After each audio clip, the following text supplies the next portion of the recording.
রসগোল্লাগুলো ফুলে কতটা বড় বড় হয়ে গেছে দেখুন। এই দেখুন পুরো ডবল হয়ে গেছে, থেকে কতটা সুন্দরভাবে রসটা ঢুকে গেছে দেখুন। একেবারে কিন্তু ভেতরটা সফট হয়েছে, দেখুন কতটা নরম তুলতুলে হয়েছে। রসগোল্লাগুলো রসের মধ্যে আধ ঘন্টা 1 ঘন্টা যত বেশি রাখবেন ততই কিন্তু নরম তুলতুলে হবে আর ভালো লাগবে খেতে।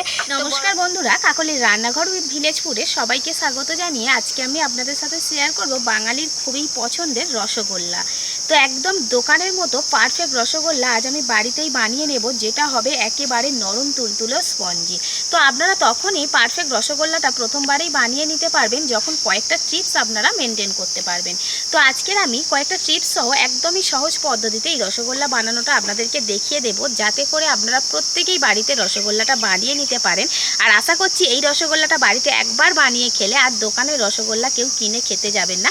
মানে কিনে খাবেন না এমনটা না, যখনই ইচ্ছে হবে যারা মিষ্টি খেতে ভালোবাসে বাড়িতে তৎক্ষণাৎ রসগোল্লাটা বানিয়ে খেয়ে নিতে পারবেন, দোকানের অপেক্ষায় আর থাকবেন না। তো আজকের রেসিপিটা আপনারা প্লিজ প্রথম থেকে শেষ পর্যন্ত দেখতে থাকুন, আশা করছি খুবই ভালো লাগবে। আর যে সকল বন্ধুরা এখনও পর্যন্ত নতুন তারা যদি ইউটিউব থেকে দেখেন তাহলে চ্যানেলটিকে সাবস্ক্রাইব এবং ফেসবুক পেজ থেকে দেখলে পেজটাকে ফলো করে আমার পাশে থাকবেন। তাহলে এখন রান্নাঘরে চলে যাবো আর আজকের রেসিপিটা শুরু করে ফেলবো। উনানটা জেলে নিয়েছি, এদিকে 1 লিটার দুধ আমি কড়াইতে দিয়ে জাল দিচ্ছি, কারণ এই 1 লিটার দুধ থেকে যে ছানাটা বেরোবে এই ছানা দিয়ে আজকে রসগোল্লা বানাবো। আপনারা নিজেদের পরিমাণ মতো দুধটা নিয়ে নেবেন। তো যে কোনো দুধ দিয়েই কিন্তু রসগোল্লাটা বানিয়ে নিতে পারবেন, সে গরুর দুধও হতে পারে কিংবা ফুল ক্রিম দুধ, আবার ওদিকে যে প্যাকেটের লিকুইড দুধগুলো হয় সেটা দিয়েও করতে পারবেন। আবার চাইলে গুঁড়ো দুধ গুলে নিয়েও কিন্তু ছানা কাটিয়ে রসগোল্লা তৈরি করতে পারবেন।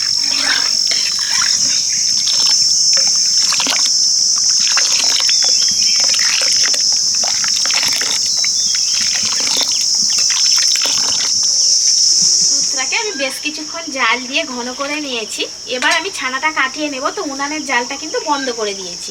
ঠিক এই সময় আমি এখানে নিয়ে নেব কিছুটা ভিনিগার, 4-5 চামচের মতো নিয়ে নিলাম ভিনিগার। ঠিক একই মাপ করে কিন্তু দিয়ে দিতে হবে জল। এই জিনিসটা লক্ষ্য রাখতে হবে, যতটা পরিমাণে ভিনিগার নেবেন ঠিক ততটা পরিমাণে জল দিয়ে দিতে হবে। আর ভিনিগারের পরিবর্তে আপনারা পাতিলেবুর রস কিংবা এই যে ছানা কাটানোর পাউডার পাওয়া যায় সেটা দিয়েও ছানাটা কাটিয়ে নিতে পারেন। মোট কথা যার কাছে যেটা থাকবে সেটা দিয়ে ছানা কাটিয়ে নেবে। তো ওপর থেকে আমি এইভাবে দেব। এই সময় কিন্তু উনানের আঁচ একদমই বন্ধ রয়েছে আর একটু আলতো হাতে নাড়তে থাকবো। দেখুন ছানাটা কত সুন্দরভাবে কেটে গেল দেওয়ার সাথে সাথেই।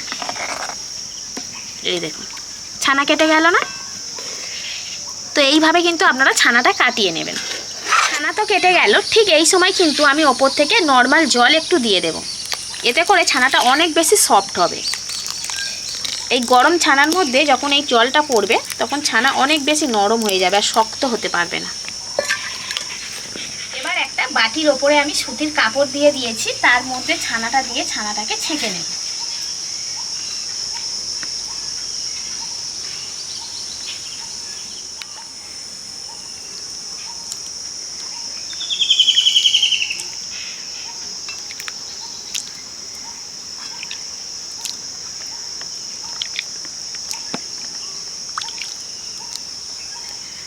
ছানা থেকে জলটাকে ঝরিয়ে নিয়েছি, এবার আবারও কিন্তু আমি নর্মাল কলের জল নিয়েছি। এই জলটা দিয়ে আমি ছানাটাকে ভালো করে ধুয়ে নেব।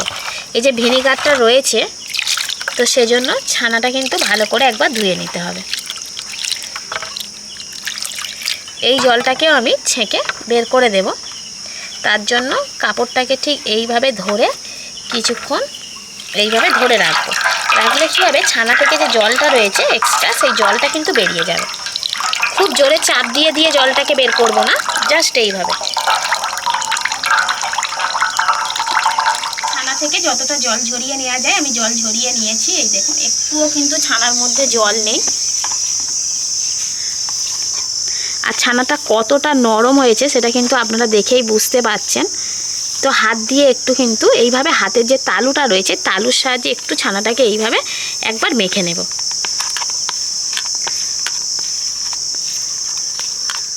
এবার ছানার মধ্যে আমি বেশ কয়েকটা জিনিস মেশাবো।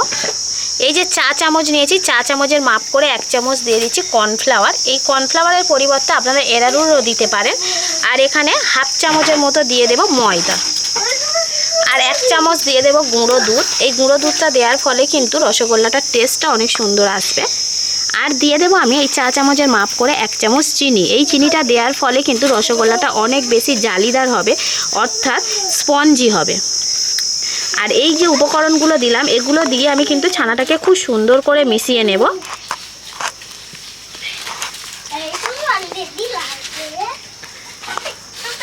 আর এখানে আপনারা চাইলে একটু এলাচের দানা গুঁড়ো করেও দিয়ে দিতে পারেন। এই যে ছোট্ট ছোট্ট টিপসগুলো রয়েছে, এই টিপসগুলো মানতে পারলেই কিন্তু একদম দোকানের মতো রসগোল্লা, অর্থাৎ পারফেক্ট রসগোল্লাটা আপনারা বানিয়ে নিতে পারবেন। এবার ছানাটাকে আমি খুব সুন্দর করে মেশাবো। ছানাটাকে ভালো করে মেখে নিয়েছি। এবার আমি রসগোল্লার শেপে সবগুলো বানিয়ে নেব। তো গোল্লাগুলোকে আমি খুব বেশি বড় করব না, আবার খুব বেশি ছোট না। প্রথমে হাতের সাহায্যে এইভাবে ভালো করে একটু চেপে চেপে গোল করে নেব। তারপর হাতের তালুর মধ্যে দিয়ে ভালো করে গোল শেপে রসগোল্লাটা তৈরি করে নেব। লক্ষ্য রাখতে হবে এই যে গোল্লাটা বানাচ্ছি, এই গোল্লার গায়ে কোথাও যেন ফেটে না থাকে, তাহলে জানবেন রসে ফোটানোর সময় কিন্তু গোল্লাটা ফেটে যাবে। কত সুন্দর একটা গোল্লার শেপ আমি দিয়ে দিলাম। তো এইভাবে সবগুলোকে বানিয়ে নেব।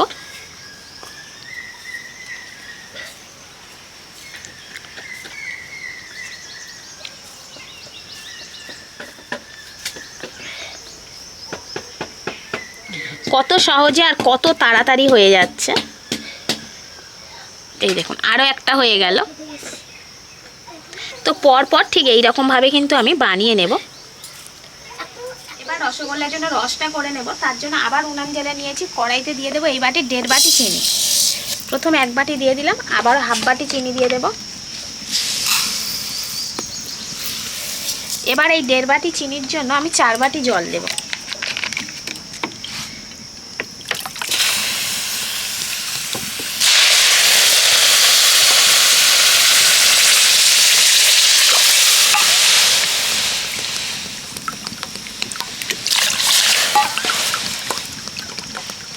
যত বেশি রসে রসগোল্লাটা ফোটানো হবে, তত কিন্তু রসগোল্লাটা নরম তুলতুলে হবে এবং ফুলে বড় হবে। এবার চিনির রসটাকে ভালো করে জাল দিয়ে নেব।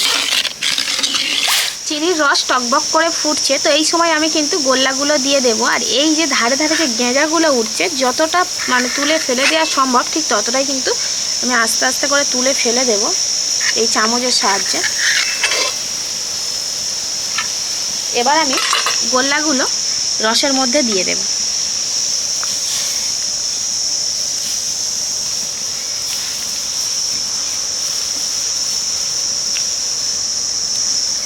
এবার 10 মিনিটের জন্য আমি ঢাকা দিয়ে রসগোল্লাগুলো রসের মধ্যে ফোটাবো।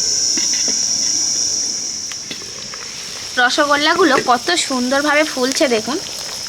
এই দেখুন ফুলে কতটা বড় বড় হয়ে যাচ্ছে। মাঝে মধ্যে একটু করে এইভাবে রসটাকে নাড়িয়ে দেব। তো 10 মিনিট ঢাকা দিয়ে আমি জাল দিয়ে নিয়েছি। এবার 5 মিনিট আমি ঢাকা খুলে এইভাবে জাল দেব। আরও 5 মিনিট আমি এমনি জাল দিয়েছিলাম, তাতেই দেখুন রসগোল্লাগুলো কত সুন্দর হয়েছে। তো যত ফুলবে ততই কিন্তু নরম হবে গোল্লাগুলো। তো এবার আমি কোড়া সমেত গোল্লাটাকে নামিয়ে নিচ্ছি, কারণ এর থেকে বেশি জাল দিলে আবার ওভার কুক হয়ে যাবে। রসগোল্লাগুলোকে এবার আমি একটা বাটিতে করে তুলে নিচ্ছি। কতটা সুন্দর হয়েছে শুধু দেখুন আজকে রসগোল্লাগুলো।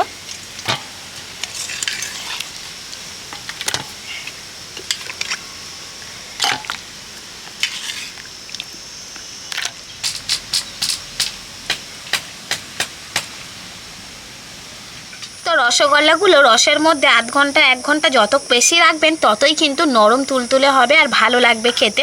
তো গরম গরম রসগোল্লাও কিন্তু খেতে ভালো লাগে। তো আমি প্লেটে করে তুলে নিচ্ছি।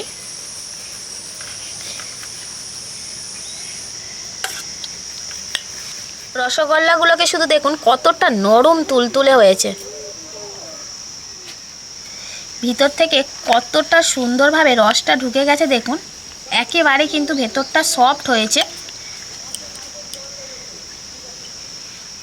রসগোল্লা খেতে তো আমরা সবাই ভালোবাসি, আর এই রসগোল্লাটা খাওয়ার জন্য আমরা দোকানে ছুটে যাই। যে বাড়িতে এত সহজে রসগোল্লা বানিয়ে নেওয়া যায় সেটা হয়তো আমরা অনেকেই জানি না, আবার অনেকে জানলেও কঠিন ব্যাপার বলে আমরা করতে চাই না। তো আপনারা তো নিজেরাই দেখতে পেলেন কত সহজ পদ্ধতিতে বাড়িতেই আমরা নিজে হাতে রসগোল্লা বানিয়ে নিতে পারবো। তো যারা মিষ্টি খেতে পছন্দ করেন কিংবা বাড়িতে হঠাৎ মিষ্টির প্রয়োজন, তখন কিন্তু আপনারা তৎক্ষণাৎ এইরকম সহজ পদ্ধতিতে রসগোল্লা বাড়িতে বানিয়ে নিতে পারবেন। তো অবশ্যই করে একবার হলো ট্রাই করে দেখুন। আমি আশা করছি প্রথমবারেই আপনারা পারফেক্ট রসগোল্লাটা বানিয়ে নিতে পারবেন।